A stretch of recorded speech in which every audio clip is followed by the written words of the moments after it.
Bismillahirrahmanirrahim. Assalamualaikum warahmatullahi wabarakatuh. My name is Evita Hikmawati, NIM 22612124. I'm here wanna present my material about the course public speaking from introduction to English language assignment from Mr. Al. So in my material from the title course public speaking, there are 5 content. The first is course title public speaking description. So the second is course objective to learn public speaking. So the third is purpose course public speaking. The third is course outline from public speaking. So the fifth is the controlling or assessment. So the first material is public speaking description.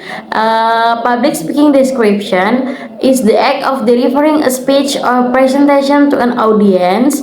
It involves effectively conveying a message or idea to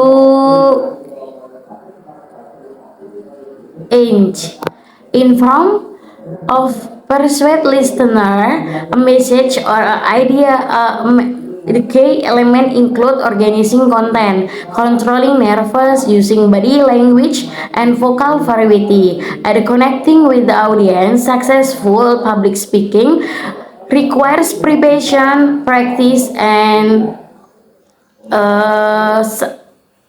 confidence. It's valuable skill in various contexts, from professional presentation to social event, and can greatly enhance career prospect and personal development. Oke, teman-teman, untuk yang pertama dari deskripsi dari public speaking, tentu teman-teman juga sudah tidak awam lagi tentang public speaking. Apa itu public speaking dan seperti apa public speaking itu? Di sini saya akan menegaskan sekali lagi bahwa public speaking itu adalah suatu kegiatan yang dilakukan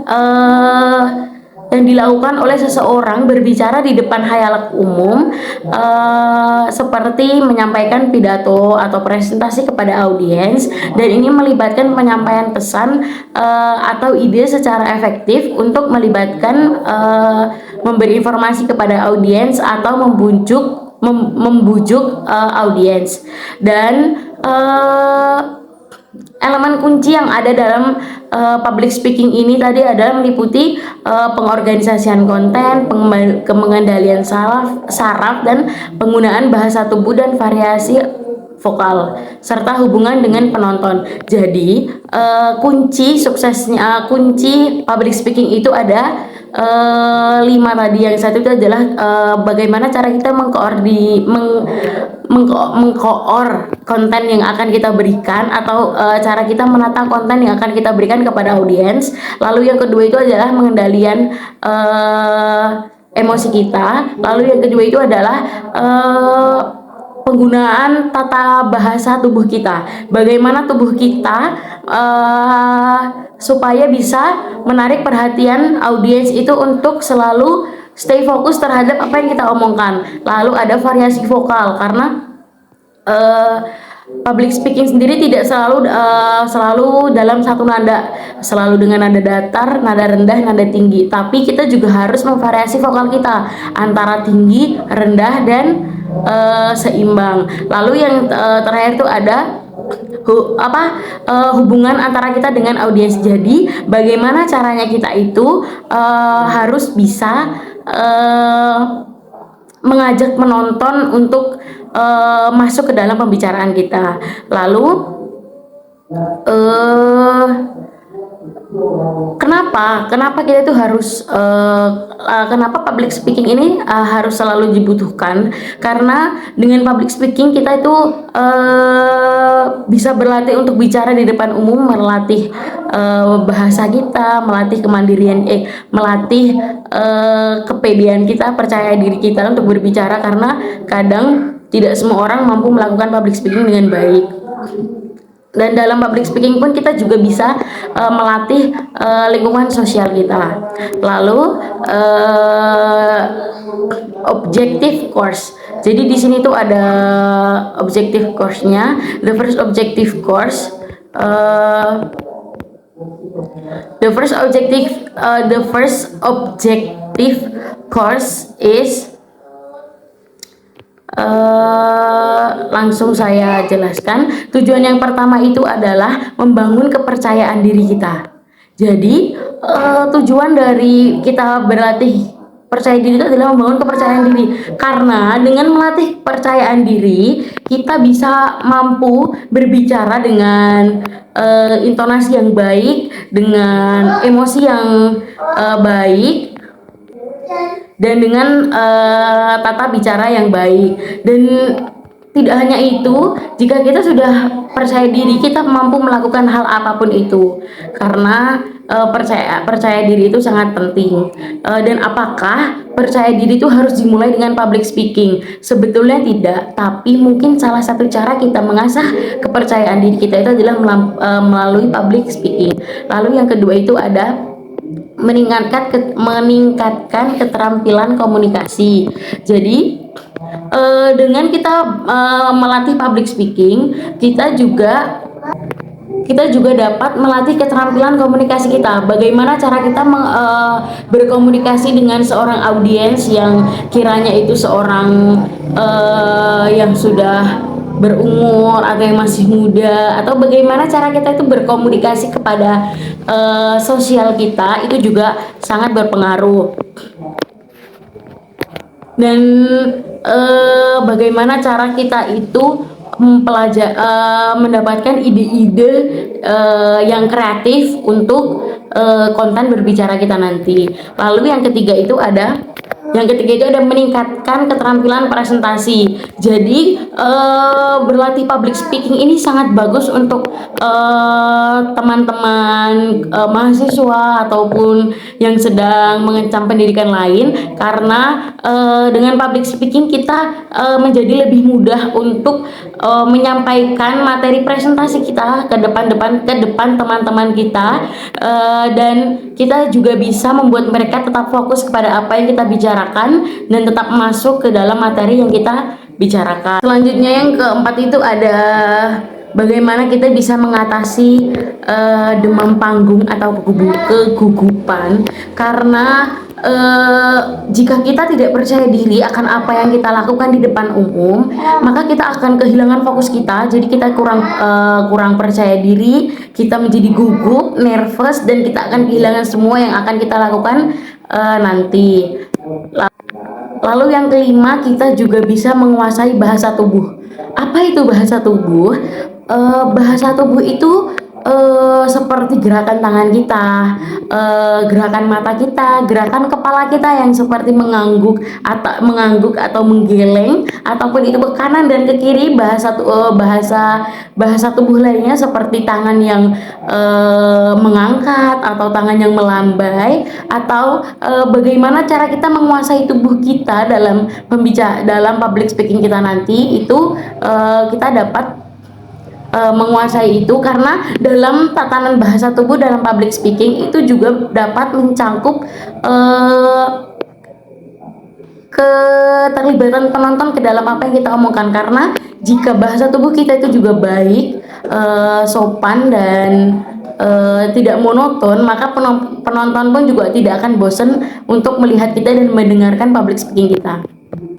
Lalu yang keenam, kita juga bisa beradaptasi dengan berbagai macam audiens, karena jika kita sudah mampu dalam public speaking, jika seperti kita sekarang, mungkin yang kita hadapi itu juga kurang lebih teman-teman sekelas kita yang akan menerima presentasi dari kita di kelas. Tapi jika kita di luar, mungkin itu akan berbeda dengan seperti kita di kelas, karena kalau di luar itu kita mempunyai orang yang mungkin lebih ada di bawah kita, ada di atas kita umurnya, dan mungkin ada yang lebih belum mengenal public speaking dan udah paham dengan public speaking. Berbeda demografi konteksnya. Jadi dengan belajar public speaking kita bisa beradaptasi dengan berbagai audiens yang akan kita hadapi nantinya. Lalu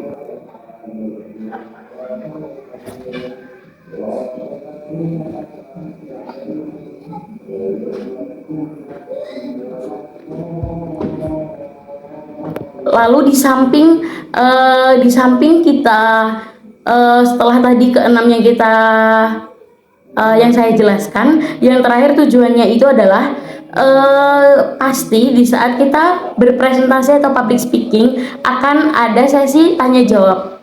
Nah, di situ itu adalah bagaimana cara kita menangani pertanyaan yang mungkin kita tidak akan tahu dan di luar dugaan kita. Mungkin kita sudah mempersiapkan jawaban sebelumnya atau bagaimana contoh-contoh pertanyaan yang akan dilakukan audiens, tapi sekali lagi kita tidak bisa membatasi itu karena kita tidak akan tahu bagaimana dan apa pertanyaan yang akan dilontarkan audiens. Jadi dengan public speaking kita dapat menangani pertanyaan itu dan kita dapat mengasah otak kita untuk menjawab pertanyaan-pertanyaan yang dilontarkan audiens.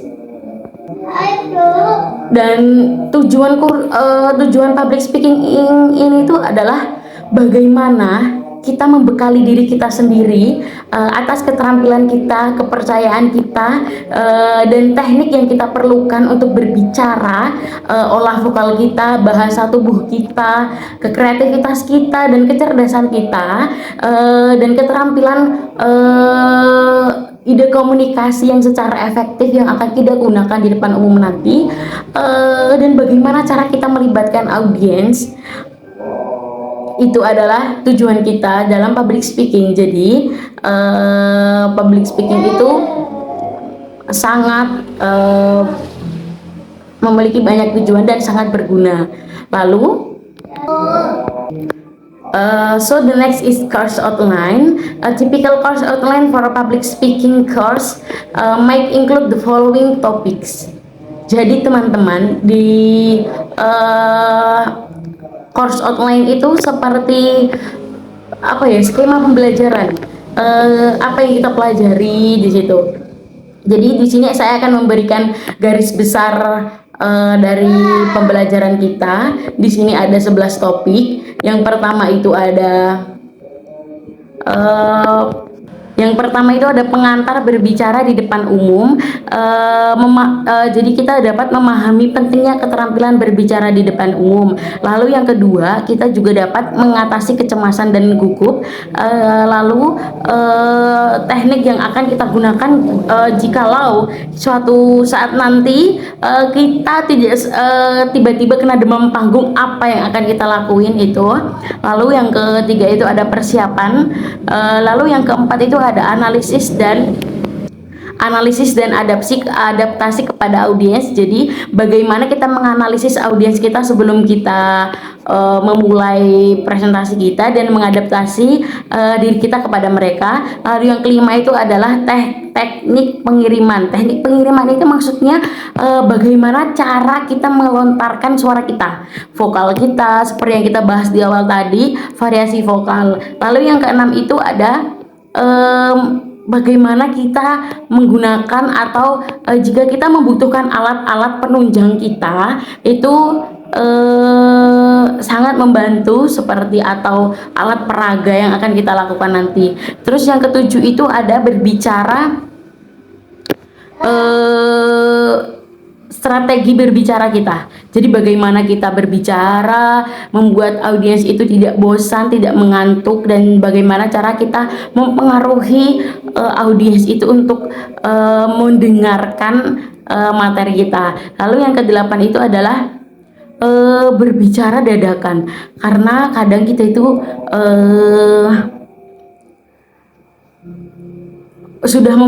kita sudah mempunyai outline garis besar apa yang kita akan bicarakan, tapi jika ada suatu kendala maka kita harus menutupinya itu bagaimana cara kita menyampaikan pesan kita kepada penonton. Lalu ada evaluasi dari penyampaian dan umpan baik dari audiens. Lalu yang selanjutnya itu ada melakukan diskusi kepada audiens, itu juga bisa kita lakukan. Lalu yang terakhir itu kita ada final presentasi kita tadi. Jadi mungkin itu ada 11 outline yang bisa saya sampaikan. Terus the last is controlling assessment. In a public speaking course, controlling involves setting class norm and managing time effectively. While assessment include evaluating speech, impromptu speaking, written assessment, peer evaluation, and instructor feedback. Jadi dalam public speaking yang sudah kita pelajari tadi, yang terakhir itu materi saya ada pengendalian dan penilaian. Jadi dalam public speaking ini, pengendalian public speaking melibatkan penetapan norma kelas dan mengatur waktu secara efektif.